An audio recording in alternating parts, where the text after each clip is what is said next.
Flash photography often causes a phenomenon called red eye because that flash is going all the way into the back of your eye, hitting the back of your head, and showing all the blood vessels, and that's what we get here. I found this image on Google, just did a search for red eye. So feel free to go online, find an image, open it on up in Photoshop so you can follow along.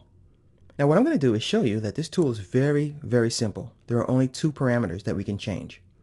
You'll find the tool, first off, under the Band-Aid in our healing set of tools. And cleverly, Adobe even makes the eye turn red when we put our mouse over it. So I'm going to select the red eye tool, and as advertised, we have two parameters, pupil size and darken amount. Pupil size does exactly what it says. It controls the proportion of the pupil in relationship to how you click. So for example, if I take this slider to 100% and I click here, the pupil will actually spill out a little bit into the skin.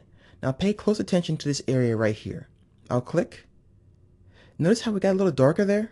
Because the proportion is too big for the eye, so the effect is spilling out a little bit.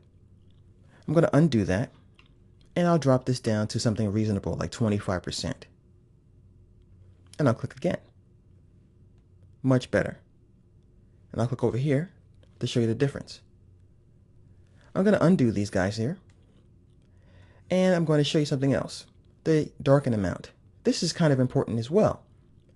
If you take this slider to 100%, which I'll do in a second, you'll get rid of all the detail that we will typically see in someone's eye, like the little flecks, the little lines in there, the squiggly things, all that crazy stuff that goes on in a real person's eye.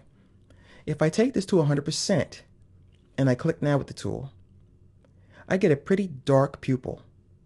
It's almost cartoonish. So if that's the effect you're going for, that's fine. But if you want to retain some life in those eyes, keep this amount relatively low. I'm going to go back to 10% here, and I'll click again.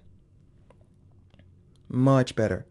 I can even see some of the radiosity in the eyes that's pretty much bouncing from her skin and the light coming from her cheek. So I'm getting all that reflected back into the eye because the darken amount is low enough to give me the light from the room and her skin in her eye.